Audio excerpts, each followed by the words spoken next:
Para compor a mesa, o próximo GT, que é o GT8, e o painel é Federações Partidárias e Funcionamento Parlamentar, Ficção ou Realidade. Para presidir, eu chamo a querida Tatiana Costa.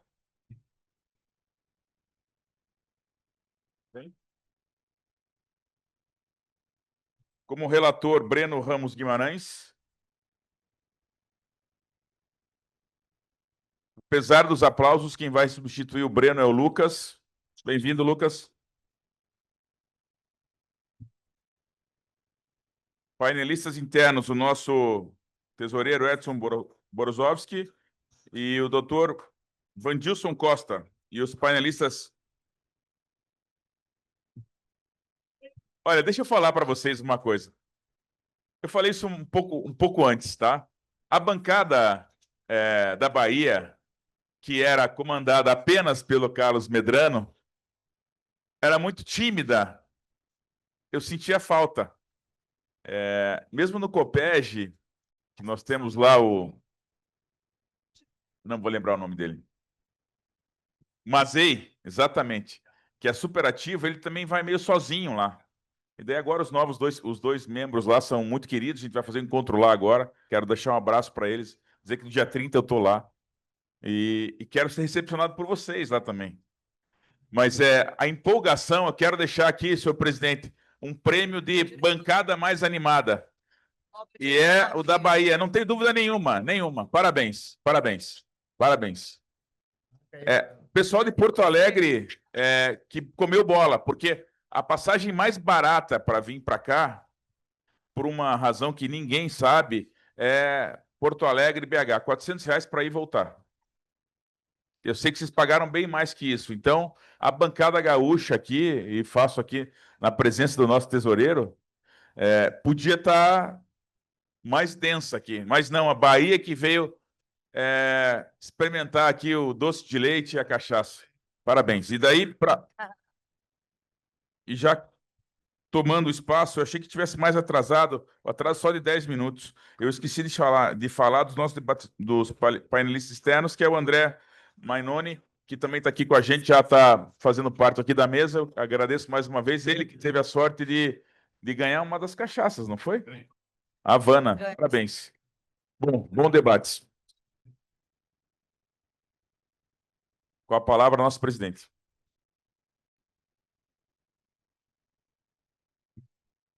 Boa tarde a todos, mais uma vez. Gente, vamos ser rápidos, breves, mas é com muita alegria que iniciamos aqui o nosso último painel, nosso último GT, nosso grupo de trabalho aqui no 14º ciclo da Abradep. Vamos falar de um tema muito importante no Brasil, mas muito novo, que precisa realmente de debate. Certamente vocês vão ter muitas dúvidas para trazer, mas que foi um estudo muito especial. Agradeço a todo o grupo de trabalho que trouxe a questão da federação partidária, as federações partidárias e o funcionamento parlamentar, ficção ou realidade. Agradeço o grupo em nome aqui do nosso representante hoje, que é o doutor Lucas Godin, aproveitando essa oportunidade já para parabenizar meu querido coordenador, todos que entraram na Abradep, já nessa nossa gestão. Eu me chamo Tatiana Costa, estou hoje como coordenadora de eventos da Abradep, sou advogada eleitoralista e tive uma grande honra de poder compor essa academia, então quero aproveitar em seu nome também, doutor Lucas, e parabenizar todos os colegas que ontem foram aqui empossados, que foram empossados virtualmente também, que possamos fazer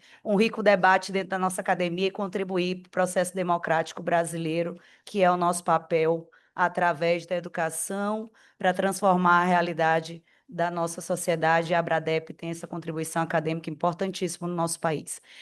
Dessa forma, dou início ao nosso painel, solicitando que a gente possa começar aqui com a relatoria feita nesse momento pelo relator Lucas Godin, mas já cumprimento todos na mesa, em seguida vou apresentá-los, mas cumprimento na pessoa do meu diretor, querido Edson, que está aqui, Burovski, compartilhando com muita honra este painel aqui conosco e, através de você, Edson, eu cumprimento nossa diretoria, nossa coordenação geral, nossos coordenadores, de todas as equipes que a gente tem feito aí juntos, uma gestão tão inclusiva, com uma participação de todas as regiões do país, e o seu nome eu agradeço a atenção de sempre, parabenizo toda essa coordenação da Abradep por mais um ciclo e por realizar em todos os lugares, realmente conseguir regionalizar e chegar no Brasil inteiro. Então, parabéns por mais um ciclo.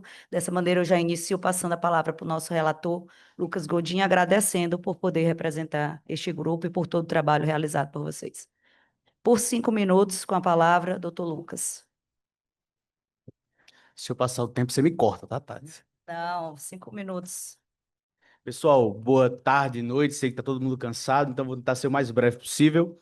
O relator original do nosso grupo é o Breno Guimarães. Eu estou aqui apenas substituindo ele na impossibilidade dele de participar aqui, com essa missão de, em 5 minutos, relatar o que nós discutimos durante várias reuniões, que é basicamente, esse painel.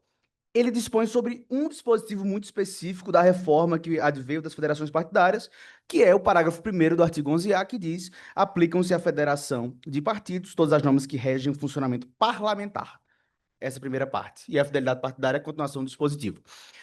Mas qual foi a nossa hipótese de trabalho na nossa primeira reunião? O que a gente estatuiu ali? Que a nossa hipótese de trabalho seria: esse dispositivo é apenas uma norma decorativa. Ele não tem nenhuma implicação no efetivo funcionamento parlamentar, nas bancadas dos partidos políticos, nas casas do Congresso Nacional e nas assembleias. Essa foi a nossa hipótese de trabalho. E, para confirmá-la, nós fizemos uma pesquisa dos regimentos internos e das composições de bancadas de todas as assembleias legislativas do Brasil, além da Câmara dos Deputados e do Senado Federal. Qual foi a conclusão quantitativa que nós chegamos apenas em relação aos regimentos? Dos 27 regimentos, considerando as 26 assembleias e a CLDF, apenas 6 foram atualizados para fazer menção às federações partidárias. No Congresso Nacional, nem Câmara dos Deputados, nem Senado Federal atualizaram seus regimentos para incluir sequer o nome federação partidária. O que mais? Na Câmara dos Deputados, em específico, tem um dispositivo muito curioso que adveio após a inclusão da emenda da cláusula de barreira em 2017. O regimento interno da Câmara ele foi emendado para dizer o seguinte, que o partido que não atinge a cláusula de barreira não tem direito à liderança na Câmara dos Deputados. E o que é que isso tem a ver com federação? A federação, via de regra, como faz parte dela um partido que tem, né, a cláusula de barreira, que atingiu individualmente a cláusula de barreira, pelo menos presume-se isso, ela tem direito a uma liderança. E a gente começou a se questionar nas reuniões do grupo de trabalho até que ponto os regimentos eles estimulam a organização dos partidos como federações. Porque pensem, um partido que já atingiu a cláusula de barreira, ou em qualquer outra Assembleia Legislativa que não tem essa disposição, ele tem direito a uma liderança partidária. No entanto, a federação em si, na maior parte das assembleias, dos regimentos que nós vimos, ela não tem direito a uma liderança, ela não está prevista regimentalmente. E como é que a federação costuma se comportar nas assembleias? Como bloco parlamentar. Há basicamente essa equiparação. Nós vamos falar aqui de alguns casos específicos ao longo do debate, o Vandilson especialmente sobre a questão do comportamento da Assembleia da Bahia, mas, para finalizar aqui, nós nos deparamos com uma pergunta que é normativa, mas que não deixa de ser também uma pergunta de eficácia da norma, né, no plano prático. Na nossa visão, pelo menos da maior parte do grupo, esse artigo 11A, parágrafo 1º, ele representa perante as casas do Congresso Nacional, perante as Assembleias Legislativas do Brasil e perante a Câmara Municipal de Cuchichola, menor município da Paraíba, ele representa uma bela diretriz programática. Porque a lei não tem absolutamente nenhuma eficácia jurídica para adentrar ao meandro dos regimentos e do funcionamento das casas legislativas. E se não for assim, eu aprendi separação de poderes errado. É a partir dessa controvérsia inicial que a gente inicia os debates. Muito obrigado a todos e espero que seja um debate muito proveitoso. Muito obrigado, doutor Lucas. Iniciando os nossos debates, Eu vou chamar o nosso primeiro painelista interno, Dr. Edson Wolski, já para que possa estar explicando para a gente como se deu, por quê, qual a função dessa temática para o enriquecimento do nosso processo democrático, considerando exatamente o que eu falei no início do painel, que é algo que está ainda em construção dentro do país, mas que já é uma realidade.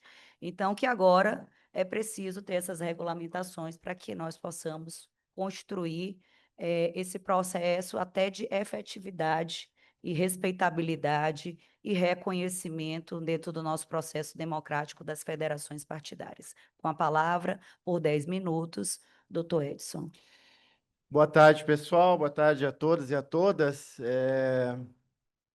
Quero aqui fazer um registro muito importante do clima espetacular que nós tivemos nesse GT, né, com os nossos colegas Breno, Lucas, Michel, a Thaís, que com a timidez não quis aqui, mas foi uma companheira, junto com o Vandilson, de debates, inclusive extra-GT, né? Tivemos até reunião para outros temas, porque a química do grupo foi muito bacana. E é isso que faz a academia ser prazerosa. Nós encontrarmos, do nada, novos colegas que fazem o mesmo debate em outros espaços, fazem esse debate de uma forma muito rica e nos trazem, inclusive, com o Vandilson, deputado, inclusive, já exerceu o mandato de deputado, com a sua vivência, com a sua experiência, para nós, que somos, tanto do ponto de vista do direito, mas eu falo aqui nesse espaço, enquanto cientista político, com bacharelado em direito, né? Então, tem esses cacuetes, a gente vai passar um pouco. E aí, né, cacuete de cientista político tem que fazer primeiro a análise de conjuntura, né? Prometo fazer uma síntese aí nos 40 minutos da análise de conjuntura para entrar depois no tema, tá bom? Mas também não quero aprofundar muito aqui sem antes fazer o registro do meu orgulho de ser servidor da Justiça Eleitoral e ter tantos colegas extremamente qualificados. E sobre esse tema, né, recomendo muitíssimo a leitura. A Abradep produziu um livro, 2 volumes, que tem textos de colegas. A Roberta e o Volgani fizeram um texto espetacular, né, e que é uma grande referência. E eu fui buscar, no ciclo de 2022, tinha esse tema, né? Fui buscar o relatório. Então, Roberta era painelista externa, faz um resgate ali, que eu vou repor um pouco aqui desse debate, e lá ela já apontava que estava incompleto esse processo da criação da federação, justamente no funcionamento parlamentar. Então, sugiro fortemente que leiam, tem textos da doutora Ezequiel, maravilhosos. O Orlando escreveu um artigo daqueles, né, que nós estamos mudando o mundo com as federações, né? É mais ou menos assim. Mas é um livro muito legal, dá para pegar um texto ou outro para ler, é um espaço de pesquisa muito bacana. E, como cientista político, e a gente gosta de falar, eu primeiro, quando eu ajudei a Juliana, quero também dizer do meu orgulho de ser colega da Juliana, eu tenho orgulho de ser colegas da Karine, do João, do Gino, e sempre faço esse registro. Quando eu comecei, a gente fez a primeira reunião, eu tive que dizer para eles, gente, eu ajudei a criar os grupos, sou tesoureiro, estamos aqui no apoio, não sei o quê, mas nesse aqui eu sou debatedor, tá? E aí o pessoal diz, mas o que tu está fazendo aqui? Estou aqui debatendo.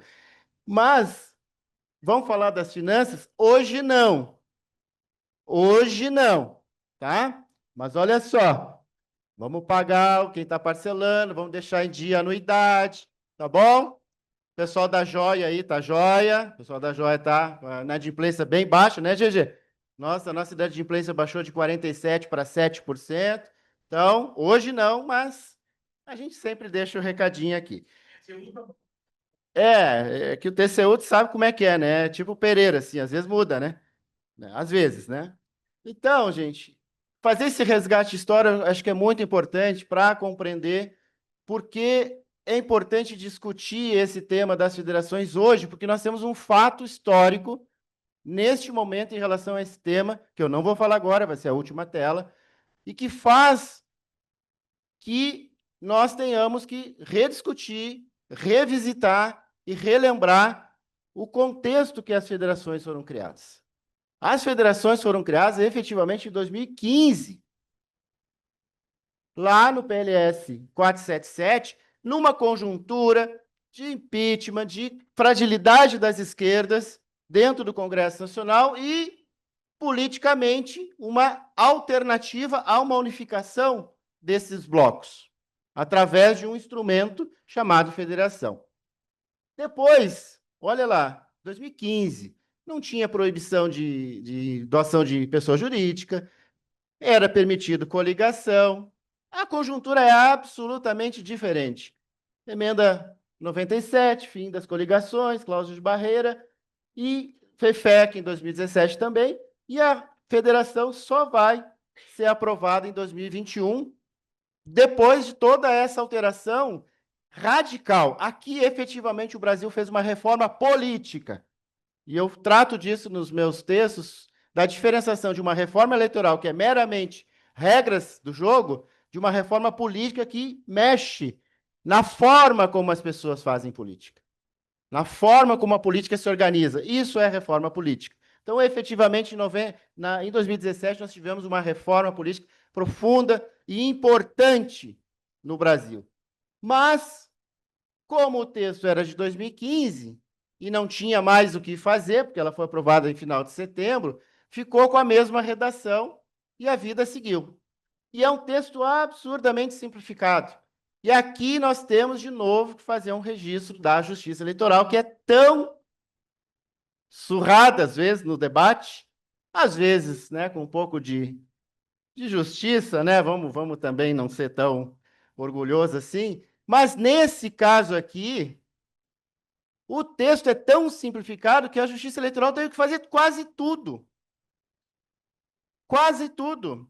E aqui a Roberta trabalhou nas resoluções de 2024, numa eleição de 5.500 e tantos municípios. Como é que ajusta isso? Que para 2022 o ajuste foi no prazo para criar, e aí é 24. E nós passamos por essas duas eleições, de certa forma, sem maiores arranhões. Claro, Thaís diz que, né, foi uma campanha de ajustar diretório municipal que não existia, aí entrou a questão da suspensão, da pressão. Cara, foi aquele turbilhão ali para regularizar diretório, mas o TSE sempre ajustando a realidade, e aí eu acho que a crítica de que o TSE ou a Justiça Eleitoral não compreende a realidade, ela às vezes ela passa um pouco do tom, porque nesse caso, em 2024, bastava que um partido federado estivesse vigente que representava a federação. Ponto, acabou. Não precisava mais do que isso. Tem um representado, tem um em vigor, beleza, ele é a federação naquele município. Então, aqui, quero dizer aos advogados e advogadas que podem continuar criticando, mas também pode elogiar, não tem problema, não vai atrapalhar o currículo de vocês fazer um elogio público à Justiça Eleitoral, que tá bom, viu, gente? Tá bom, não tem problema. Ah, a gente bota uma notinha de rodapé, ó, esse cara aqui falou bem do TSE lá, falou bem da Justiça Eleitoral, mas vai ser só uma notinha de rodapé, tá bom? Bom, e aí, o que nós temos de 2022 para cá, de 2021 para cá? Nós temos uma janela de oportunidade fantástica desperdiçada. Desperdiçada. O PLP 112, ele incorpora, era o artigo 33 na versão da Câmara, agora é o artigo 34 na versão do Senado. Ele praticamente copia e cola, são 18 parágrafos, que praticamente traz das resoluções do TSE, alguma parte, ainda falta muito ali, e cola lá. Só isso.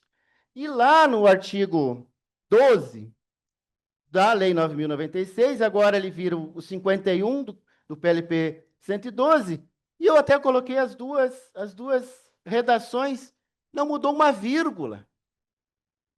Não muda uma vírgula do artigo atual vigente para a proposta do artigo 51 do PLP 112. E aí nós fizemos um pouco desse debate, no sentido de que aqui tem um problema. Porque lá o artigo 34, ou o 11, parágrafo 1º, 11A, parágrafo 1º, quando fala que a federação se aplica às federações em relação ao funcionamento parlamentar, o artigo 12, ali da 9.096, ele ignora a federação. Ignora a federação. Tem um conflito de norma aqui na própria norma atual, que diz num artigo, num dispositivo, que ela funciona como, né, também tem que se funcionar na área parlamentar, na área da atividade parlamentar, e quando se trata disso, lá, no caso específico, não fala nada de federação.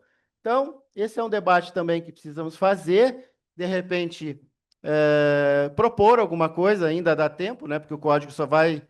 O Guilherme Barcelos não está aqui, né, mas a gente faz um bookmaker lá no IGAD, de que ano vai ser aprovado o novo código. O Barcelos está apostando maciçamente, assim, com bastante dinheiro, porque ele tem, né, em 2033, que é para fazer os 100 anos do primeiro código e tal. Então, a aposta do Guilherme Barcelos é em 33, que vai ser aprovado o novo código.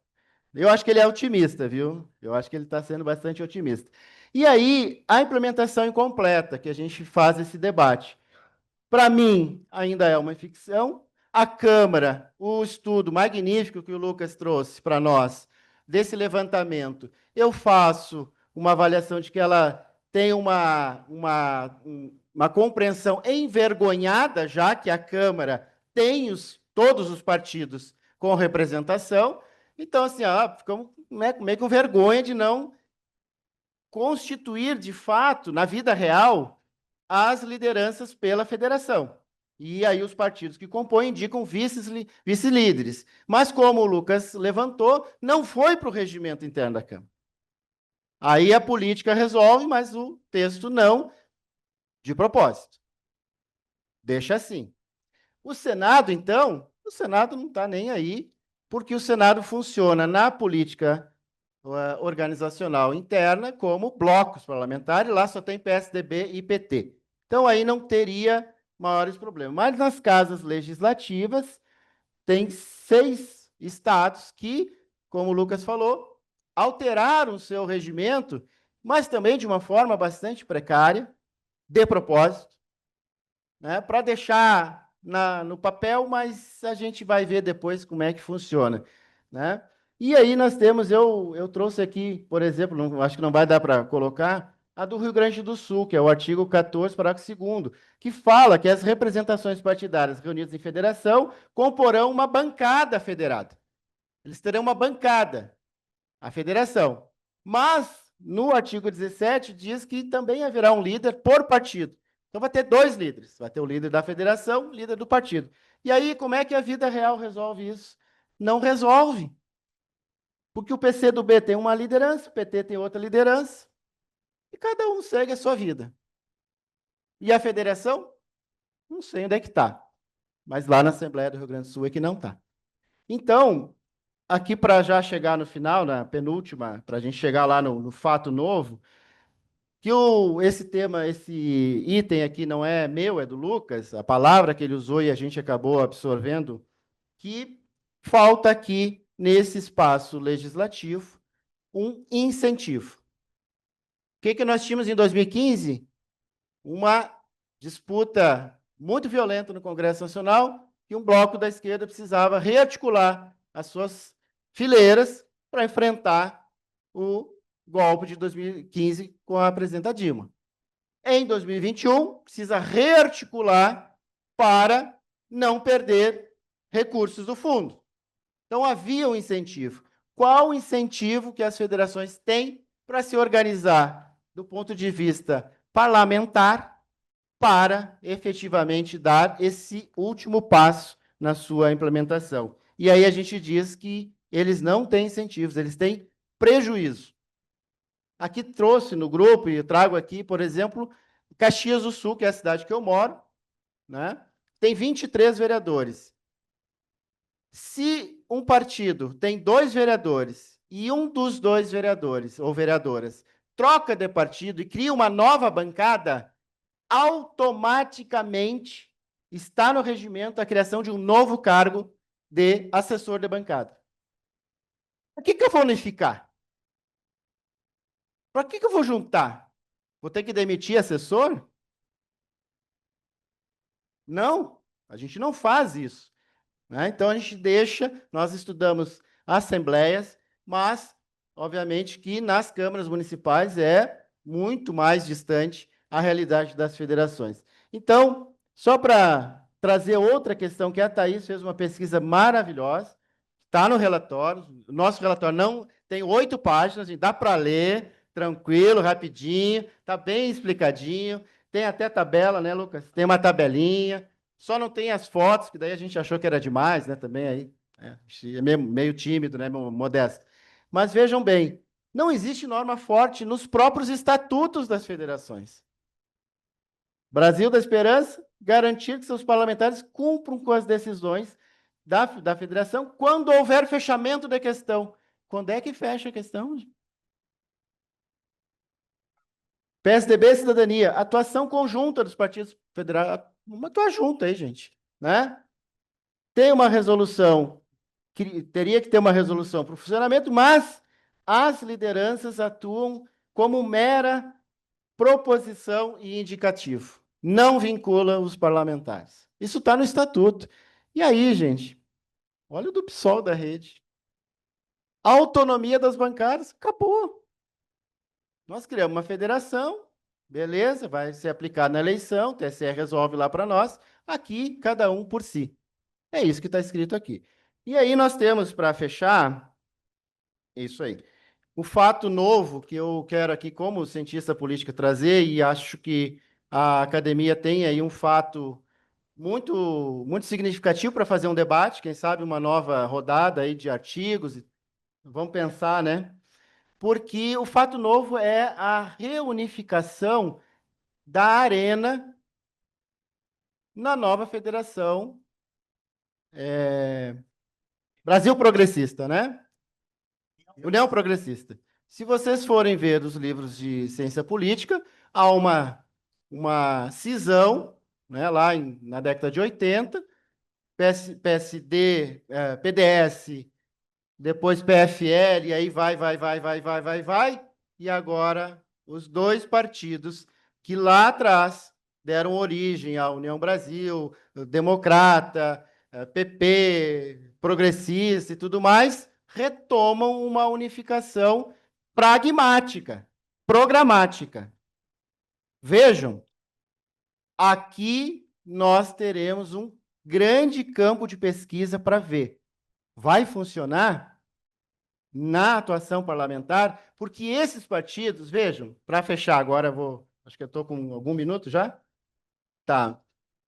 Para fechar, nós tínhamos as 3 federações que nós temos hoje, por exemplo, se eu pegar PSOL e Rede, tem diretório, deve ser aí 10% dos municípios, mais ou menos, estou chutando.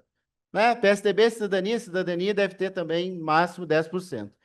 PT e PCdoB tem um PT, eu acho que 90%, PV em 10%, ou seja, nós temos federações que não têm esse caráter nacional de atuação política.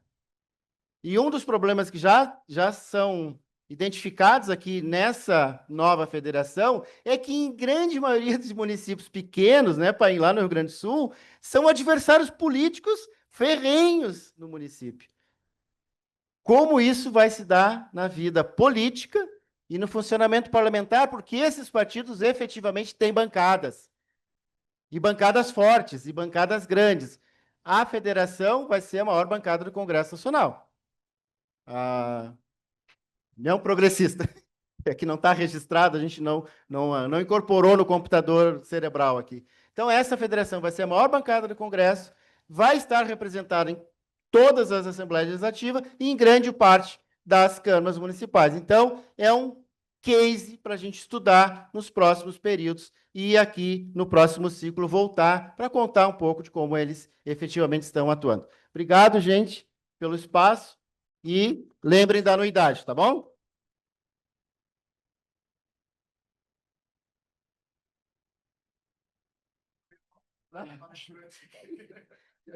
Incorporou, né?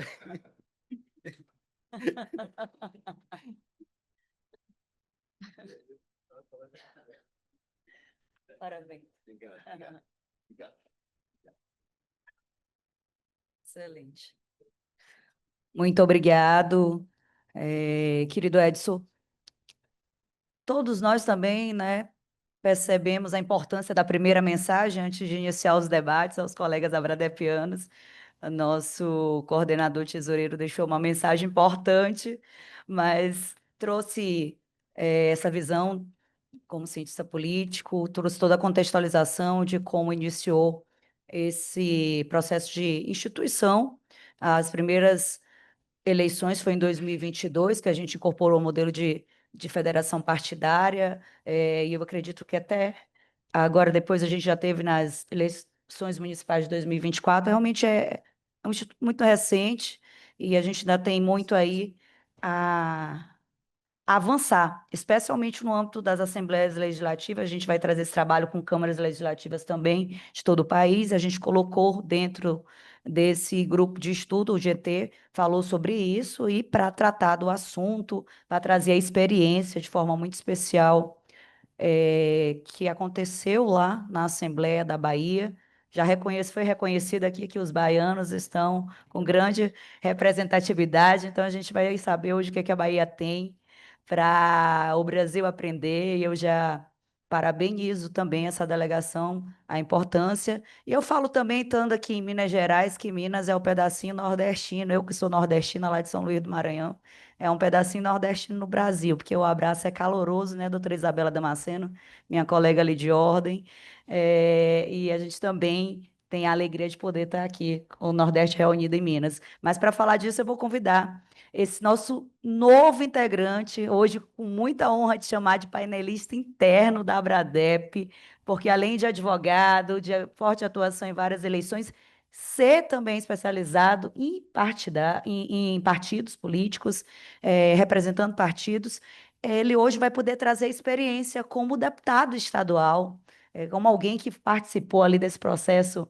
como um constitucionalista na Bahia. Então, é um orgulho poder chamá-lo hoje de abradepiano e de nosso painelista para tratar dessa temática tão relevante, são as federações partidárias e o funcionamento parlamentar, se é ficção ou realidade. Nada melhor do que um caso concreto que você vai poder expor para todos nós agora, que é a Assembleia Legislativa da Bahia. Seja muito bem-vindo e, querido doutor Vandilson Costa, você tem a palavra por 10 minutos para fazer essa exposição riquíssima para todos nós. Muito obrigada.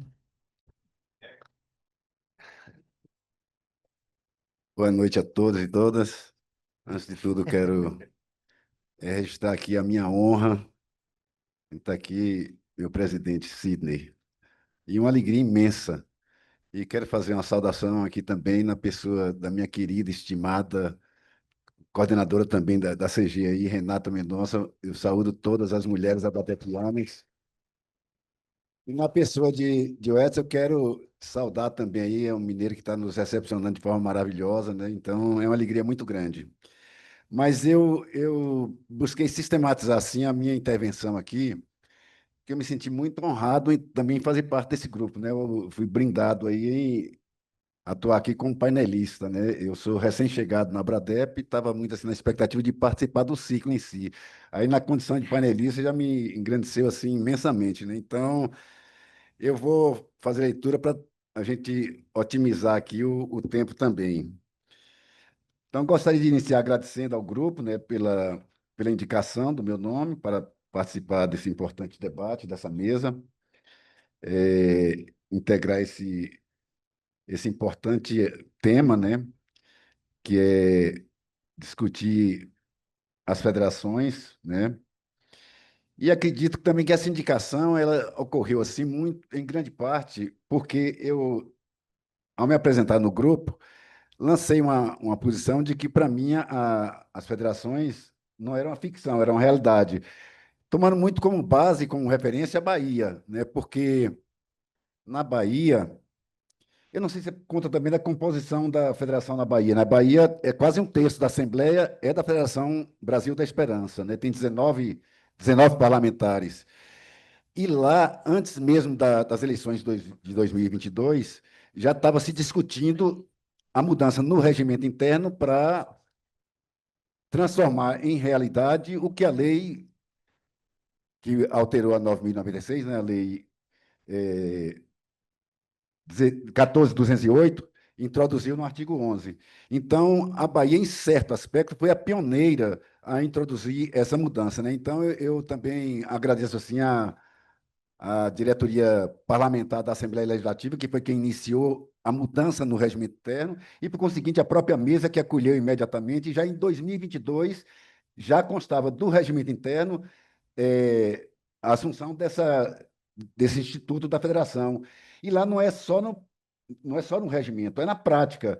Lá, os partidos federados, eles não têm autonomia interna, né? A constituição da mesa diretora, a proporcionalidade, a constituição de comissões, indicação de líder e de vice-líderes e tal, é por conta da federação. É claro, Edson, que os vice-líderes são indicados com base num acordo político, como é, vamos dizer assim, da natureza da própria Casa Legislativa, né? Então, o tema que nos reúne hoje, eu começo afirmando, né, que exige uma reflexão cuidadosa, e a minha posição, como advogado que atua no direito partidário e como, em certa medida, estudioso dessa matéria, é clara. Tomando como base a experiência da Bahia, as federações, sob o nosso ângulo, elas já são uma realidade, né? É verdade que ainda vivemos uma fase incipiente, como a doutora Tatiana colocou, né? Quanto ao seu funcionamento, sobretudo o funcionamento parlamentar. Na Bahia, eu disse e repito, o funcionamento lá é uma realidade. Lá, a liderança da federação, ela é uma liderança formal e é constituída desde o início da legislatura. Pode alterar, vamos dizer assim, de 2 em 2 anos, tal, mas tem líder da federação, não é líder de partido político. Mas eu afirmo também que essa ausência de uma regulamentação, aliás, eu disse antes, e Lucas colocou aqui, que as casas legislativas, começando pelo Senado, Câmara Federal, a maioria absoluta das assembleias, elas não regulamentaram essa questão nos seus respectivos regimentos.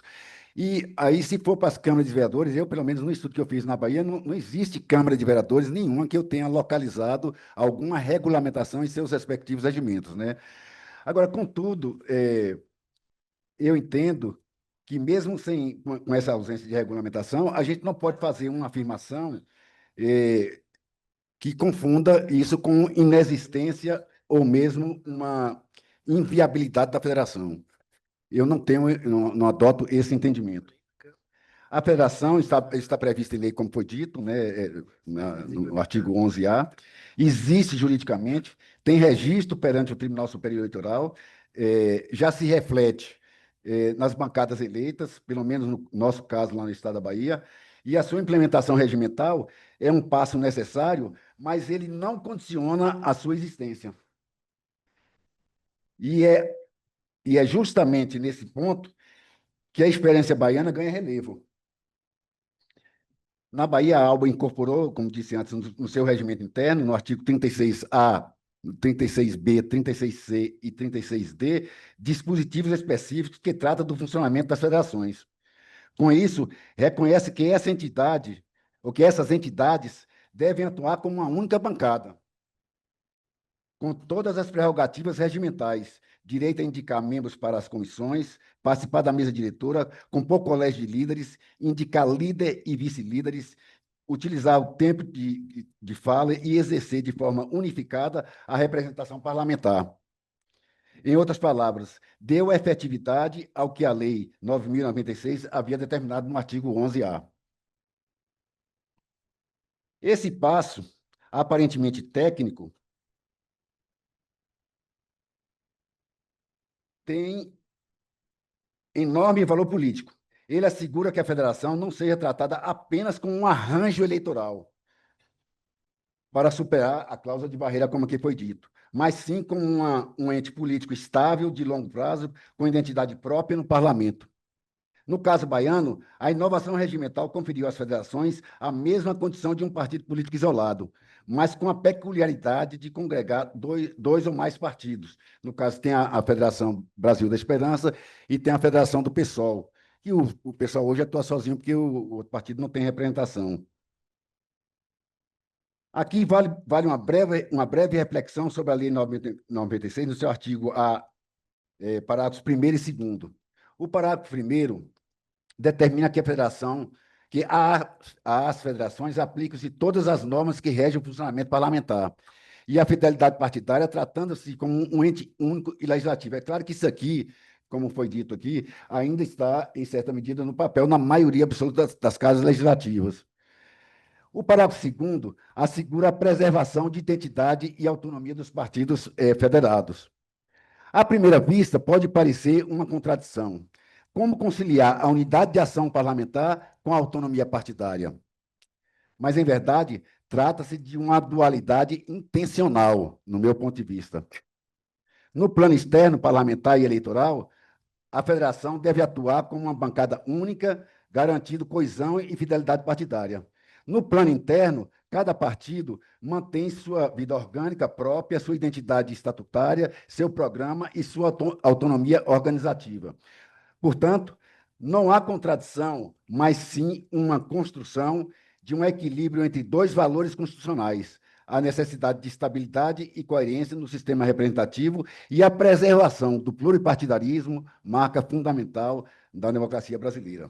É nesse ponto que entra também a análise do artigo 12 da mesma lei que Edson abordou aqui. Esse dispositivo restringe um funcionamento parlamentar dos partidos que não alcançar a cláusula de desempenho, a cláusula de barreira.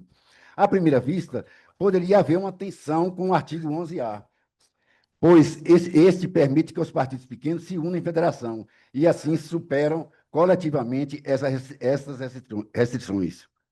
Mas, ao contrário de uma contradição, temos aqui uma harmonização normativa deliberada. O artigo 2 é regra geral, limita os partidos de baixa expressão eleitoral. O artigo 11A é regra especial, que abre uma via de sobrevivência institucional, impondo aos partidos o ônus de atuarem em conjunto, com fidelidade e coesão, sob pena de perda da prerrogativa. Em outras palavras, o legislador criou um equilíbrio inteligente, restringiu a proliferação de partidos sem representatividade, mas permitiu que eles encontrem na federação um caminho legítimo de preservação, desde que submetidos a uma atuação parlamentar unitária. Há ainda outros aspectos que merecem destaque. O regimento interno da Assembleia Legislativa da Bahia veda que partidos integrantes de uma federação participem de blocos parlamentares de forma isolada, justamente para preservar a unidade de ação da federação. E vai além, prevê que se um partido se desligar da federação durante a legislatura, ficará impedido de integrar blocos parlamentares no mesmo período. Essas disposições reforçam a coesão interna e evitam distorções na representação. E aqui eu acho que trouxe também um pouco o espírito da própria lei, que se um partido desliga da federação antes de terminar os 4 anos, ele perde direito ao fundo partidário, total. Então, a ALBA incorporou esse espírito dentro do funcionamento na Assembleia Legislativa. Ora, se já temos partidos federados eleitos em 2022, e se há direções nacionais de federação registradas no TSE, se há normas regimentais, como na Bahia, que regulam o funcionamento parlamentar, não se pode falar em ficção. Pode-se falar, sim, em uma realidade em processo de consolidação. É claro que os desafios são muitos. A ausência de regulamentação em diversas casas legislativas cria insegurança, gera dúvidas quanto às distribuições dos espaços e pode levar a distorções da prática parlamentar. Mas esse não é um argumento para negar a existência das federações. Ao contrário, é um chamado à responsabilidade para que os parlamentares façam a sua parte, adequem seus regimentos internos e assegurem o cumprimento da lei. Encaminhando para a conclusão, reitero a minha convicção: as federações partidárias são uma realidade jurídica e política inescapável do nosso sistema representativo. elas ainda enfrentam resistência cultural e operativa, mas não nasceram com força normativa, mas já nasceram com força normativa e legitimidade democrática. A experiência da Bahia demonstra que é possível, com ajustes regimentais, dar concretude a essas inovações, transformando o que parecia apenas uma estratégia eleitoral em um verdadeiro instrumento de funcionamento parlamentar. É isso que eu tinha a dizer, quero, ao final, agradecer as indicações e essa é a minha contribuição.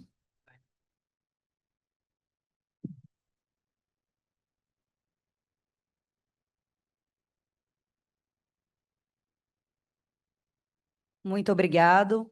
Relevante exposição prática da realidade vivida. Eu, que fui servidora da Assembleia do Maranhão, já até o ano passado, mais de 15 anos, a gente nunca teve esse debate lá dentro, regimento interno. Então, é poder levar essas contribuições é o que a gente quer desse momento de debate, para que cada um de vocês, está considerando que no Brasil hoje, até então, foram atualizados os regimentos sob federação em 6 locais: São Paulo, Ceará, Pará, Piauí, Bahia e Rio Grande do Sul. Então, os colegas que puderem construir isso nos seus estados, né, vai ser muito relevante para o nosso processo democrático. Muito obrigado, doutor Vandilson. Seja mais uma vez muito bem-vindo à Abradep. Tenha certeza que para o nosso GT essa experiência prática foi de grande relevância. Continuando aqui, já indo para nossa última exposição, nosso painelista externo, com muito orgulho, convidado aqui também, doutor André Maimone, que hoje, além de ser advogado de partidos políticos, teve uma grande influência nesse momento das federações no Brasil, porque ele participou ativamente da criação de uma delas. Hoje nós temos 3 federações partidárias já registradas no TSE, ou uma já em andamento, já está em andamento, mais uma, mais algumas inúmeras aí desejando ainda, né?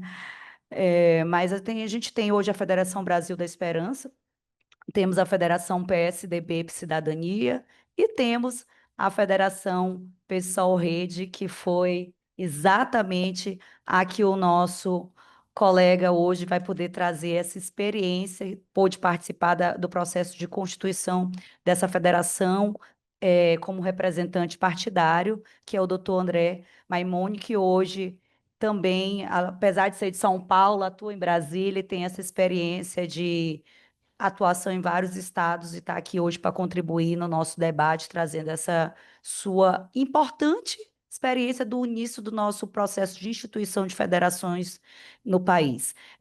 Agradeço mais uma vez a oportunidade aqui, a Ju, acho que a Ju saiu agora, de dizer, cadê a Ju? É, a Ju, o Vladimir, os colegas, a Renata, acho que me colocaram aqui nesse debate tão relevante, porque eu que não atuo na parte partidária, mas tenho uma boa experiência com a Assembleia Legislativa do Maranhão, pude estudar um pouco mais e trazer e poder levar, enriquecer esse debate aqui, fazendo parte desse painel, liderando esses colegas advogados e cientistas políticos com grande experiência, para que nós possamos juntos levar essa realidade também para os nossos estados. Então, com a palavra, por 15 minutos, para que nós possamos encerrar o nosso debate. Eu conto com vocês até o final desse painel. Doutor André Maimone, com a palavra. Boa tarde, boa noite para vocês. É um prazer estar aqui. Eu agradeço muito o convite. A Thaís me convidou, Sidney, todo mundo muito empolgado com esse tema da federação. E eu espero poder contribuir um pouquinho com vocês. De fato, essas circunstâncias da vida, né? A gente advogado tem muito disso, né? De repente você está envolvido num tema, em alguma coisa muito legal e tal. E esse momento histórico aí eu vivi ele muito intensamente, de fato, e eu até não discordando, mas eu acho que o ano 2015 é muito importante, de fato, politicamente, para todas essas ciências humanas, né? E o direito não ficou para trás naquele momento ali. Mas eu reputo essa discussão um pouquinho antes, porque o que motiva ela é a tentativa de acabar com os partidos, diminuir uma quantidade imensa de partidos, havia uma preocupação muito grande. A gente tinha começado na Constituinte de 88 com perspectivas. Eu até fui ver isso aí, os anais da Constituinte. Tinha lá um jornalzinho que eles faziam, Constituinte, não sei o que e tal. Tem nos anais do Senado e da Câmara esse jornalzinho. Pra vocês verem, um dos motes da Constituinte, desse tema que discutia partidos políticos, era o seguinte: você vai poder reunir lá a galera do seu bairro e tal e criar um partido político. Para vocês verem qual que era a perspectiva quando se cria o artigo 17 e os outros que vão seguindo na Constituição Federal, né? Mas antes, deixa eu me apresentar. Eu sou André Maimone, eu sou advogado há quase 30 anos, eu estou em Brasília há uns 20 e poucos anos. Eu fui, nessas circunstâncias aí, advogado nacional do PSOL, peguei ele bem no iniciozinho dele, até o ano passado, a gente cuidou, o meu escritório do PSOL no Supremo, no TSE, e todas as demais questões envolvidas com o partido. E eu falo que é um pouquinho antes de 2015, porque em 2006, a primeira petição que eu fiz em nome do PSOL no Supremo Tribunal Federal foi um amicus curiae naquelas duas, vou pegar o número aqui delas, a 1351 e a 1354, que tratavam da cláusula de barreira. Já naquele momento, buscava-se uma solução para não acabar com os partidos de cunho ideológico e com uma história tão bonita como é a do PCdoB. Então, partidos como do PCB, PCdoB e outros seriam extintos assim da noite para o dia, em razão do artigo 13 da lei. Então, o PSOL foi criado em 2005, 2006, e a primeira intervenção nossa no Supremo Tribunal Federal, como amicus curiae, foi exatamente nessas duas ações para defender a queda do artigo 13. Por quê? E eu já invadindo um pouquinho a ciência política aí, eu acho que a gente não pode esconder que acabar com o partido político afeta, sim, outras questões muito importantes, como o pluripartidarismo, como o sistema de representação que nós estabelecemos no país. Nós estamos falando também, afetando direitos de minorias. Tudo isso sem que nós tivéssemos jamais no país, nesse período recente, né, a partir de 88 ou um pouquinho antes dele, passado a régua e ter, de fato, pelo menos estabelecido uma isonomia qualquer. Quer dizer, essa questão partidária, pessoal, a gente acostuma muito com. Foi falado aqui, e eu gosto muito desse tema da centralização das coisas. A começar pelo TSE. A gente se acostuma com o TSE, mas o TSE centraliza tudo. A gente está acostumado com isso. O TSE nos diz quem é o partido, eles nos diz quem é o eleitor, eles nos diz quem pode votar, quem não pode, quem. Quer dizer, é uma definição muito grande de um órgão muito centralizado. Funciona. Funciona, mas é uma característica que a gente vai se acostumando com ela. E nessa questão partidária, tem um outro tema que eu acho que é muito importante na questão das federações, que é uma briga, uma luta sanguinária entre os grandes partidos e os pequenos e médios partidos. Tá? Eu não vou esconder para vocês aqui que esses 20 anos talvez tenham me deixado meio torto com um viés, mas assim, a ciência humana, ela é enviesada mesmo, tá? E eu não tenho vergonha de defender as minhas ideias enviesadas, tá? Então, assim, eu acho que a gente pode discutir essa questão em razão de um assédio que a democracia brasileira hoje sofre com relação à preponderância da oligarquia dos grandes partidos. Quando a gente fala de partido político, e a gente fala de modo genérico, na minha opinião, a gente não pode tratar isso de modo genérico. O Brasil não estabeleceu qual partido, qual tipo de partido ele quer. Se quer isso, nós resolvemos.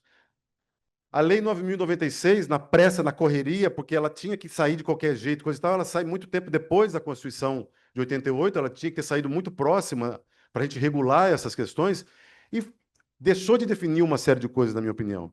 Afinal de contas, a gente quer partido de massa, a gente quer partido grande, a gente quer partido como o MDB, por exemplo, que cabe todo mundo lá dentro, ou a gente quer partidos como o PT, que é formado, na verdade, o PT e o PSOL e outros partidos, são vários partidos, na verdade. A composição do PT e do PSOL, por exemplo, que são partidos que eu conheço um pouco mais, são formados com quase 2 dezenas de tendências ideológicas. Ora, como tratar isso como uma coisa só? Eu vou dizer para vocês, é muito complicado, dentro de um partido, desses dois partidos, você tratar como uma coisa genérica. Como comparar MDB, União Brasil com PSOL, ou com... Em nenhum aspecto se é possível comparar, a não ser a vontade de governar, a não ser a denominação de que é um partido político, a não ser a vontade de receber mais fefé que fundo partidário, né? Então, eu fiquei tentando, diante disso tudo, diante dessa não escondida vontade dos grandes partidos políticos, oligárquicos, fisiológicos, que pretendem se perpetuar no poder, matar de inanição opositores, diante da afetação de direitos de minorias, de aumento das maiorias, da afetação da qualidade das eleições e da própria democracia brasileira, é que eu acho que esse tema precisa ser discutido, o tema das federações. E eu fiquei tentando entender por que colocaram na lei essa questão da funcionamento parlamentar. Então, por exemplo, muito foi dito que a inspiração nossa foi do Uruguai, por exemplo, da Federação do Uruguai, da Frente Ampla, ou que foi de algum ponto referência do Chile, ou ainda da Alemanha, e coisa e tal. Mas vejam só, essas federações, essas do Uruguai, por exemplo, a do Uruguai que eu conheço um pouquinho melhor, não com muita profundidade, mas eu posso dizer alguma coisa, ela não tá relacionada a formação dela, da Frente Ampla, nunca esteve relacionada a funcionamento parlamentar. Nunca. A Frente Ampla foi criada em razão de uma competição com o Partido Branco e o Vermelho, né, o Branco e o Colorado, que são partidos de 1836, esses dois, que desde então, desde a Guerra Civil acontecida no Uruguai em 1836, os Estados Unidos intervêm lá e eles reconhecem a independência do Uruguai, né, frente ao Brasil e a questão da tríplice fronteira, e a partir dali criam essas duas forças, uma conservadora e uma liberal.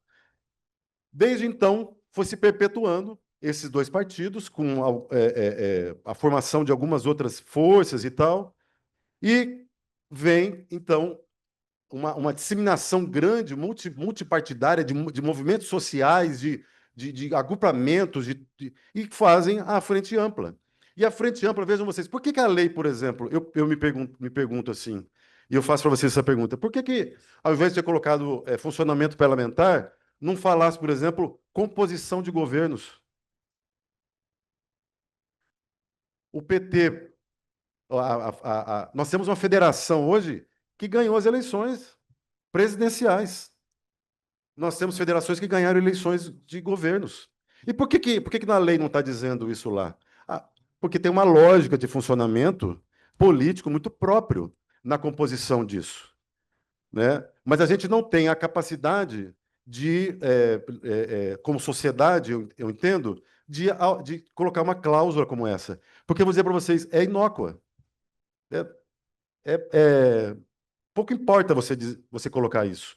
Então, assim, eu acho que nós fomos talvez mal inspirados e talvez a questão da inspiração na Frente Ampla uruguaia, por exemplo, não é uma verdade nem política, nem histórica.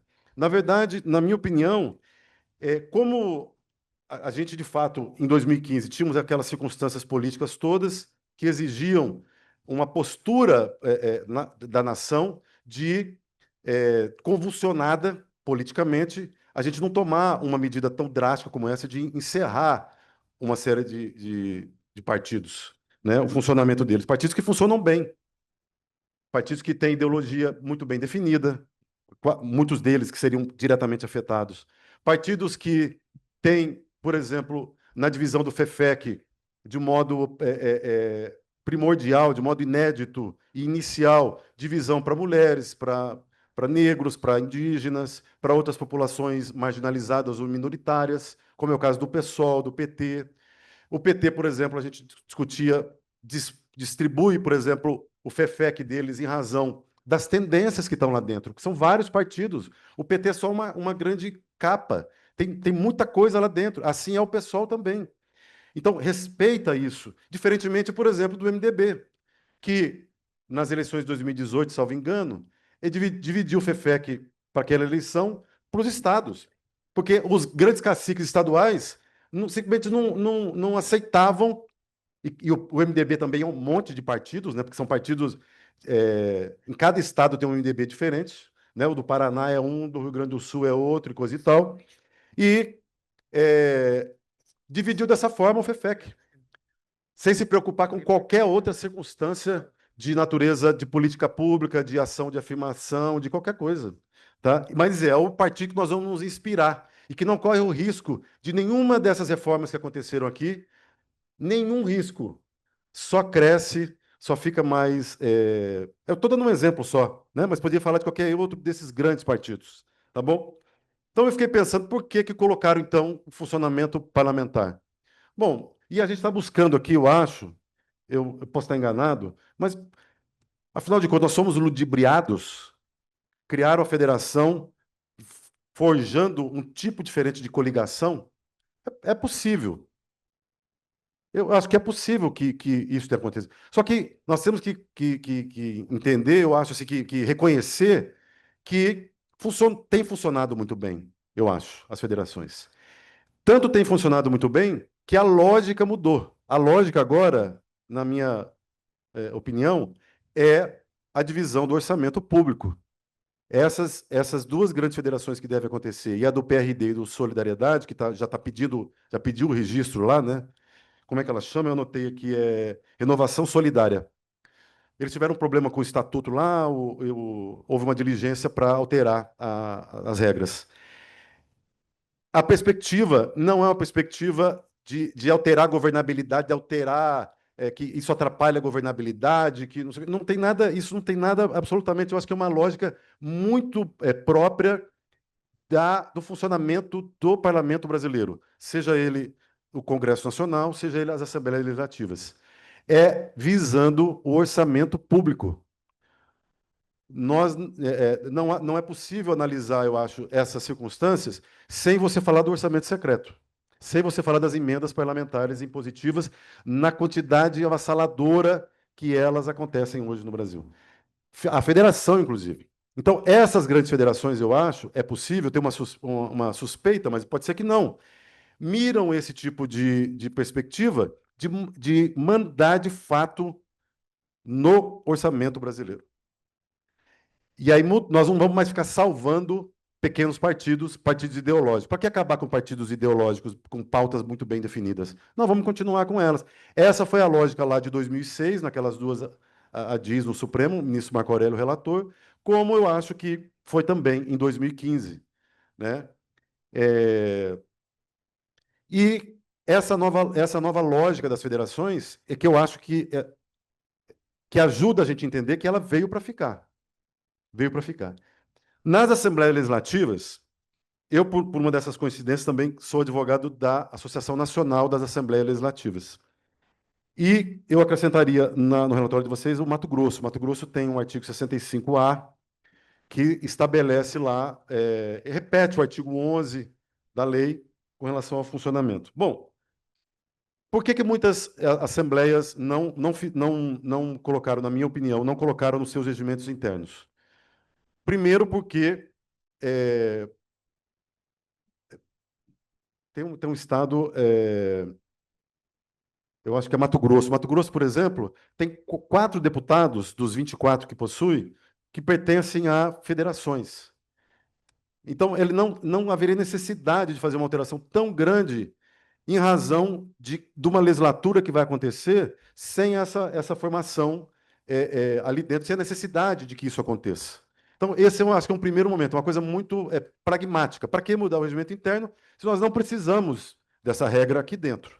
Tá? Então, tem boa parte das assembleias tem 1 ou 2 deputados de uma federação que não formariam, meu tempo esgotou, não formariam lideranças. Na Bahia, por exemplo, para você formar a liderança tem que ter mais de 6 deputados. Então, não havia sequer necessidade da Assembleia da Bahia ter feito as alterações. Concluindo, eu queria chamar a atenção com relação às assembleias. Por que as assembleias não estão colocando nos seus... O primeiro ponto, eu acho que é esse, a desnecessidade prática de uma inexistência de deputados estaduais das federações. A outra é uma lógica muito própria das assembleias legislativas. Elas funcionam politicamente com uma lógica muito própria. Por exemplo, aqui no estado de Minas Gerais, não há também lideranças para as federações, mas os deputados das federações estão colocados em blocos e têm tanto ou mais direitos que se tivessem liderança. Então, assim, nas assembleias, isso vai se resolvendo de uma lógica muito particular deles, muito própria dessas. Deixa eu concluir com alguma coisa que eu acho que é muito importante, e é a questão da... Bom, eu acho que as federações ficaram, elas não são uma ficção. Na verdade, não só pelo que aconteceu de 2021 para cá, mas em razão desse fenômeno importantíssimo sob o aspecto político, social e partidário e eleitoral, que é a possível formação dessas 2 grandes federações que mudam a lógica da razão de ser desse instituto no Brasil. Obrigado pela paciência de vocês.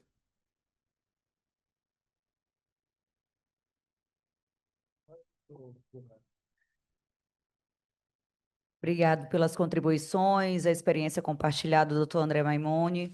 Eu tenho certeza que já até adicionamos aqui, né, dentro do nosso relatório do GT, as considerações feitas, especialmente a participação do Mato Grosso também, contabilizando agora 7 estados já. E eu vou passar a palavra para a conclusão aqui do nosso relator, nesse momento. Lucas, vou logo. Uma rodadinha. Estão animados ainda? A gente tem uma participação online. Eu vou pedir aqui para que a gente seja mais breve, porque tem um encerramento ainda do nosso coordenador geral, mas considerando que já tem alguns inscritos, eu vou iniciar aqui a organização de até 3 perguntas, tá bom? Então a gente faz uma online já tem uma online e temos mais 2 pessoas aqui presencialmente. Se quiser para facilitar, Ju, Pode começar? podemos começar, tá? Temos já um colega aqui inscrito, você pode falar seu nome, por favor, e a pergunta. A Ju também vai falar. Então, Boa temos no- 2. Boa noite, vou ser super rápida, porque se eu controlei o tempo de todo mundo, eu não vou ocupar o tempo de vocês também.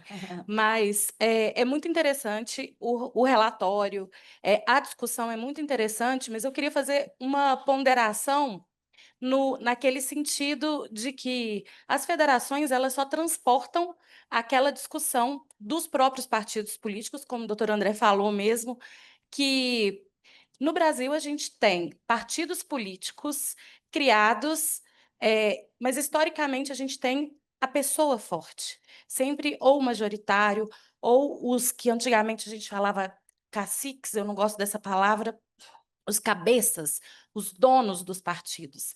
Então, em algum momento, a federação ela vai transportar aquele início dos partidos políticos que vão representar, como o senhor disse, aquela oligarquia mesmo, aqueles pequenos grupos. Nós não temos, na minha percepção, uma criação de partidos políticos como o do Verger falou. Não é uma formação espontânea, não é uma formação no sentido partidário, como a concepção, né, do próprio conceito de partido político.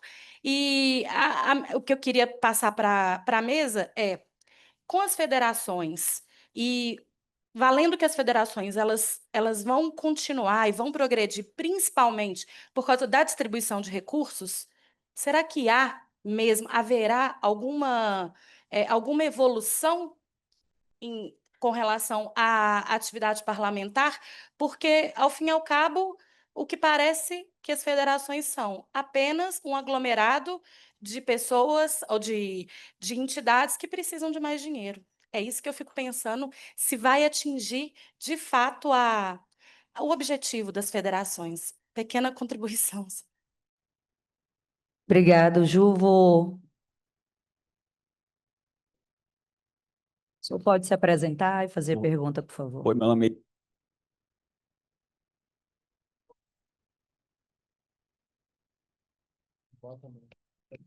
Tá ligada? Alô, alô? Sim. Oi, meu nome é Isaac, eu sou advogado, eu vou ser bem breve também. Eu até estava conversando com o Adalto sobre esse tema antes aqui desse GT. Eu escrevi um artigo em 2023 sobre esse tema e eu fiz essa mesmíssima análise que o GT fez. Peguei o estatuto das federações e também cheguei nessa conclusão, que as federações, na parte do funcionamento parlamentar, era somente um indicativo, não era obrigatório, e, portanto, isso para mim seria uma falha. Mas depois de escrever esse texto, eu mesmo fui refletindo sobre esse texto e hoje eu discordo dele. Por quê? Porque eu comecei a pensar, afinal, o funcionamento parlamentar ele é exatamente o quê? Quando o MDB, vamos pegar o MDB, quando o MDB, numa votação, ele vota com o governo e ele vota com a oposição, ele deixa de ser um partido? Não, certo? Então, por que que uma federação que deixa como um mero indicativo que seus parlamentares atuem de uma forma unificada, deixa de ser uma federação quando seus estatutos não obrigam esse alinhamento? Né? Nós temos o caso da Federação Brasileira de Esperança, que temos essa hipótese de fechamento de questão. Agora, parece que a gente está partindo do pressuposto que todo partido do país sempre fecha a questão, sempre tem um centralismo, e que todos os parlamentares eles votam em conjunto. Então, assim, talvez a ficção seja, o erro tenha sido acreditar, e eu vou me filiar à linha do doutor André, que o funcionamento parlamentar ele é indispensável para a federação. Ele não é. Né? Assim como nós não exigimos, pela lei, que os partidos ajam sempre em conjunto. Ou seja, o meu ponto é, se nós estamos falando que está errado, de que as federações não estão cumprindo com o funcionamento parlamentar unificado, eu acho que a gente tem que dar um passo atrás e se perguntar, o que é isso? O que é o tal funcionamento parlamentar unificado? É fechar a questão? É ter um centralismo? São pouquíssimos os partidos do Brasil que têm um centralismo real. Certo? Essa é a minha reflexão, por isso que eu escrevi esse texto e hoje talvez eu faça alguma errata. Muito obrigado. Muito obrigado, doutor. Importante pergunta. Eu vou passar agora para a participação online, o doutor Raul, que tem uma pergunta também. Doutor Raul, desculpa. Pronto. Boa noite já, pessoal. Cumprimentar os painelistas, a pessoa da nossa presidente, Tati Costa, também conhecida como Tati Girl, depois de alguns drinks, né? Eu parabenizo pelo trabalho, pela exposição, apesar de também achar muito interessante a ponderação que o Isaac fez. Eu vou me ater aqui rapidamente a 3 pontos que não foram explorados pelo GT e que eu acho que seriam interessantes também de serem refletidos Bota nesse... mais alto, por favor, só um minuto, doutor Raul. Pode continuar, se der para aumentar, tá, gente? Por favor, repita. Não, eu estava dizendo que eu vou me ater a 3 pontos que não foram abordados pelo GT, aparentemente, mas eu considero muito relevantes e relacionados a essa discussão também, sobre as questões que ainda estão em aberto acerca das federações partidárias. A primeira coisa que me chama muita atenção é a ausência de uma hipótese, né, de justa causa para saída da federação pelo partido. A gente tem sanções para os partidos que saírem da federação dentro do prazo de vigência, mas a gente não tem uma hipótese de justa causa para o partido decidir não integrar mais aquela federação, caso os outros partidos federados ou a cúpula da federação estejam descumprindo ali políticas públicas afirmativas delegadas aos partidos, como a própria questão da cota de gênero na candidatura ou nos recursos. Então a gente fica uma situação em aberto, porque eventualmente um partido pode ter justo motivo para sair de uma federação e vai sofrer as consequências. A outra questão é a migração intrafederativa. Até na obra que foi mencionada aqui mais cedo, da Abradep, coordenada pela Ezequiel, nós temos um artigo no volume 2 do Jaime Barreiros, que ele fala dessa hipótese, né, de migração de uma pessoa que é eleita para um partido que está federado, e aí ela é eleita pelo partido já federado. E aí ela migra para outro partido da federação durante a vigência da federação, se isso seria caso ou não de perda do mandato.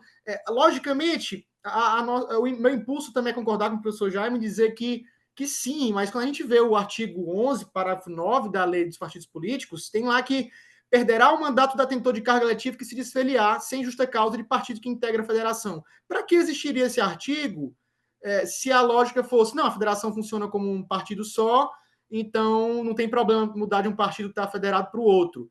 Porque quando esse artigo vem, ele parece querer dizer algo a mais. Se fosse para ser como um partido só, não precisava dizer nada a lei, não precisava ter esse parágrafo, né? Então, normativamente, eu fico em dúvida de qual seria a solução mais adequada. E, por fim, eu só queria ressaltar a questão dos percentuais de gênero e raça. Até discutimos isso um pouco quando estava no meu GT, no primeiro painel da tarde, e nós até concluímos lá, né, que assim, ao contrário do que a resolução do TSE indica, hoje em dia, a 23.609, se um partido a resolução diz que o partido deve observar a cota, né, nas candidaturas, assim como a federação, tanto globalmente como individualmente. E aí a gente chegou ao consenso de que, bom, se tem que ter essa observância individual e global, deve, caso apenas seja descumprido o percentual individualmente, deve cair a chapa de maneira individual e não a da federação. Mas eu vou mais além, pontuo também um artigo que eu escrevi com a professora Raquel Ramos, nessa mesma obra coordenada pela Ezequiel, da Abradep, a gente defendeu que é ilegal a norma do TSE que trouxe essa obrigação aos partidos de atuar individualmente, porque na verdade, a Lei 9.504, assim como a 9.096, falam da atuação para fins eleitorais, pelo menos do partido, como um só, né? Se aplicando todas as regras da campanha à federação como fosse um partido só. Então, qual é a lógica de exigir que a federação cumpra as regras como se fosse um partido e uma federação ao mesmo tempo? Uma vez a professora Roberta Grista até me disse que não, mas isso aí foi pensado para evitar que joguem recursos, um partido lance as candidaturas de mulheres e os recursos fiquem concentrados no outro partido. Mas isso não pode acontecer, porque eu preciso tanto respeitar o percentual de nomes como o percentual de recursos investidos em mulheres dentro da federação. Então, no final das contas, eu vou ter aplicado os 30% dos recursos em mulheres. Mas com essas palavras, eu agradeço a atenção e parabenizo mais uma vez pelo evento. Muito obrigada, doutor Raul. Sentirei falta de você hoje no Happy Hour também, mas, mas assim, quero agradecer as perguntas porque enriquece, todos os advogados participaram aqui, o nosso debate. Vou passar a palavra, peço brevidade dos nossos colegas, mas vou pedir que, doutor, porque eles trouxeram duas percepções diversas, né, Edson? Então, vou pedir que o doutor Vandilson e também o doutor André possam tá fazendo as considerações e você faz a finalização para que em seguida a gente passe a palavra para o nosso relator Lucas, com a palavra para responderem as perguntas colocadas já em bloco mesmo, podem fazer suas considerações finais já considerando as perguntas dos colegas, por favor. Doutor Vandilson, com a palavra. Falando aqui mesmo, eu vou falar sobre essa questão do funcionamento parlamentar, que eu acho que isso comporta uma discussão mais ampla. O funcionamento parlamentar não é só fechar a questão de posição de parlamentares, até porque isso aí, os próprios partidos hoje, tem partidos que não, muitas vezes tomam uma posição, pensam uma questão e tem dissidência uma ou outra. Ele é muito mais amplo o funcionamento parlamentar, né? Tem eleição de mesa, constituição de comissões, CPIs, etc. Tudo isso aí é funcionamento parlamentar. Então, não é uma coisa tão simples assim. E eu acho que foi correto trazer que os partidos deveriam, que se constituem em federação, eles têm que ser constituídos em federação no parlamento também. Isso aí eu defendo assim, com muita convicção. E refuto assim, essa ideia de que as federações foi para garantir sobrevivência financeira, tá? Porque a discussão, inclusive, é anterior à existência de fundo partidário. Ele colocou que é anterior essa discussão. Eu fui parlamentar no século passado, no final da década de 80 para a década de 90. Desde aquela época já se falava em impor aqui no Brasil uma experiência alemã, tal, que era de reduzir os partidos e acabar, inclusive, com os partidos ideológicos. O deputado Haroldo Lima, desde muito tempo, ele vinha construindo uma tese dos partidos ideológicos buscar sobreviver. Não tinha essa questão ainda do fundo partidário, do FEFEF, não tinha nada disso. Era uma sobrevivência para atuação no plano institucional. Então, é uma discussão que envolve outros aspectos aí, mas como disse Tatiana, é uma discussão incipiente ainda. As federações elas não estão prontas e acabadas. A própria Federação Brasil da Esperança, que é uma federação constituída de partidos ideológicos, são partidos que têm programas. A Federação Brasil da Esperança tem um programa, tem um estatuto, mas é um estatuto inacabado e não trata ainda de forma correta todas as questões que envolvem, vamos dizer assim, a atuação, tanto no plano político da vida prática, como no plano parlamentar. Trata, inclusive, Carla, a gente não chegou a conversar, mas da questão da cota de gênero. A Federação Brasil da Esperança, independente da resolução do TSE, impõe que aos partidos federados, se for disputar, porque não é obrigado a disputar a eleição, mas se algum partido for lançar candidaturas, tem que lançar no mínimo 2 candidaturas para respeitar a cota de gênero. E isso está dentro do Estatuto da Federação Brasil da Esperança. Então, essa ideia de que um partido pode completar a cota do outro, tal, não existe dentro da Federação Brasil da Esperança, né? E outro seguinte, os gastos na Federação Brasil da Esperança, a federação em si ela não faz gasto eleitoral, quem faz são os partidos. E aí tem regras que a discussão aqui não comporta em tratar desse tema aqui agora, mas as federações não prestam conta, não tem financiamento, etc, etc, né? Então é isso. Muito obrigado. Para fazer as considerações finais e responder as perguntas, com a palavra, doutor Maimônio. Bom, eu queria uma vez mais agradecer vocês pelo convite, a Thaís. Eu estou muito feliz de estar com vocês aqui. Eu queria só acrescentar que eu acho que a gente condenar um instituto que de fato não é constitucional, né? A gente está enfiando goela abaixo, aí, digamos assim, da nossa institucionalidade, e eu acho que só poderia dar certo aqui mesmo no Brasil, porque é uma coisa meio de jeitinho mesmo. A gente foi. Você viu o TSE, você falou do TSE que ajeitou tudo, de fato. A gente critica muito o TSE nesse avanço legislativo que ele faz das coisas, né? Mas, pô, se não fosse isso, o troço não teria pegado, entendeu? Agora, você condenar todo o instituto em razão das eficiências do funcionamento parlamentar, que eu acho que não tem a ver com a federação, ele tem a ver com a própria forma do funcionamento dos parlamentos brasileiros, tá? Que é outra lógica, não é uma lógica nossa aqui, ela tem outras perspectivas, outras nuances, né? Por exemplo, um governador, se ele é oposição, se ele tem uma assembleia legislativa de oposição a ele, ou se ele tem uma de base, isso muda tudo.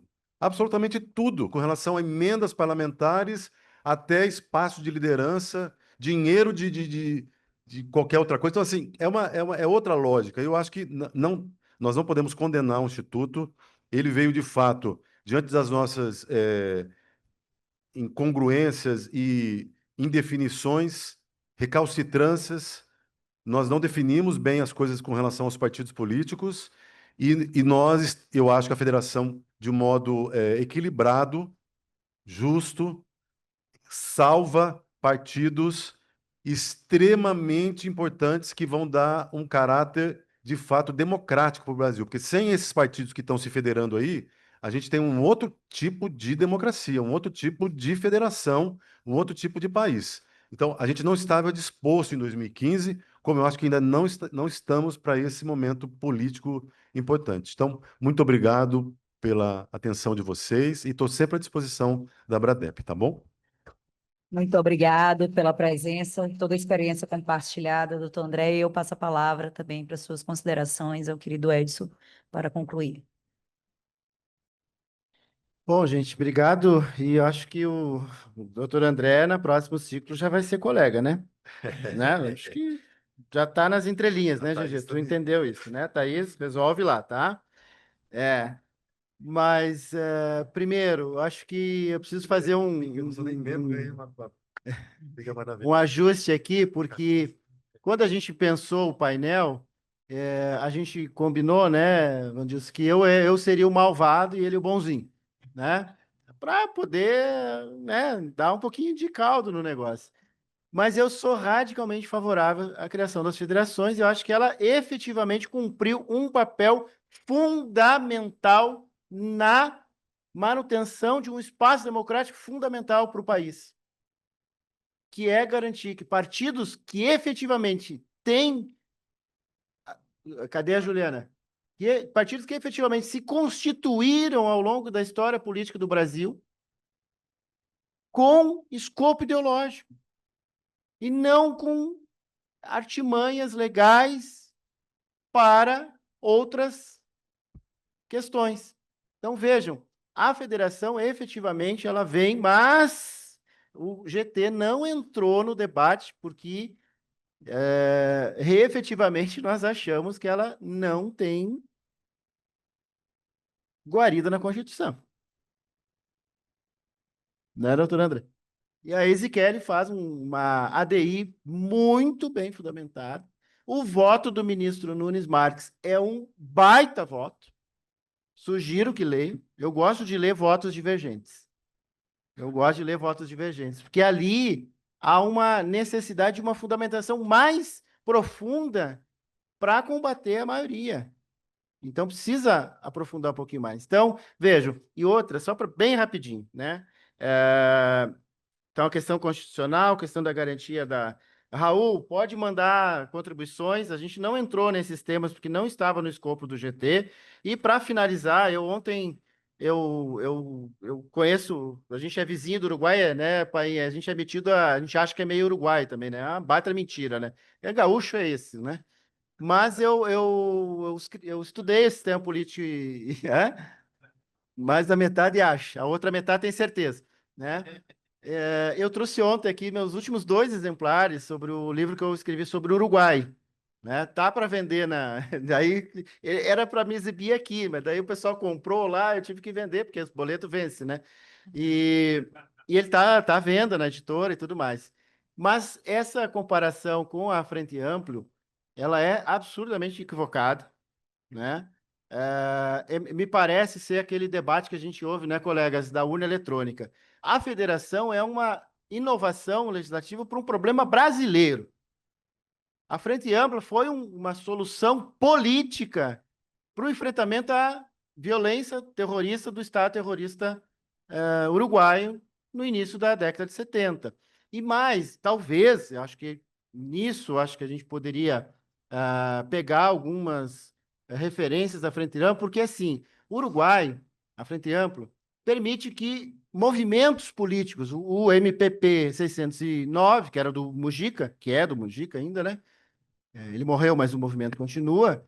Ele é vinculado à Frente Ampla. E ele não é partido político.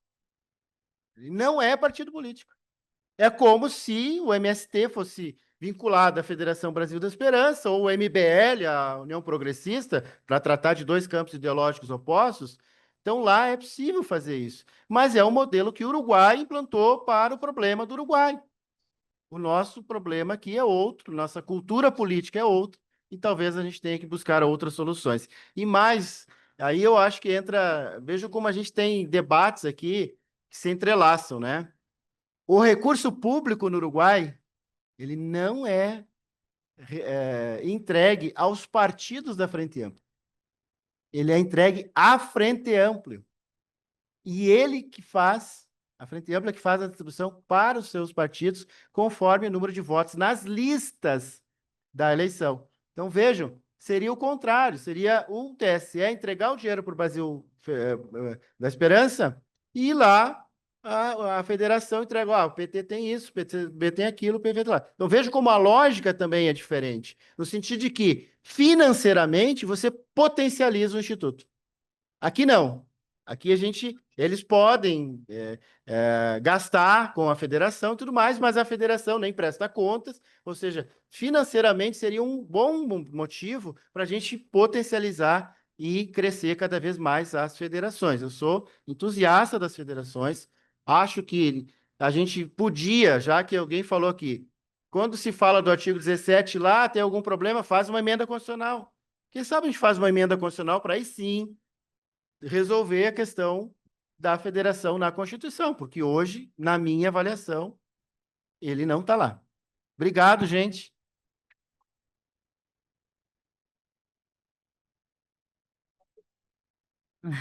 Ah, faltou essa parte aqui, ó, a tesouraria.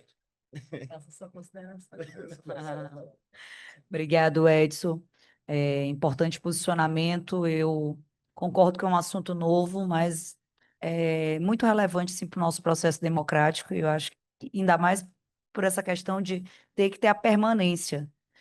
Por 4 anos, ter essa permanência traz mais segurança do que a questão das coligações, como era o nosso país, maior segurança jurídica e política, porque quando a gente fala sobre a questão do eleitorado hoje em dia, todos os desafios que nós vivemos durante o processo eleitoral, essa questão da confiabilidade também é importante.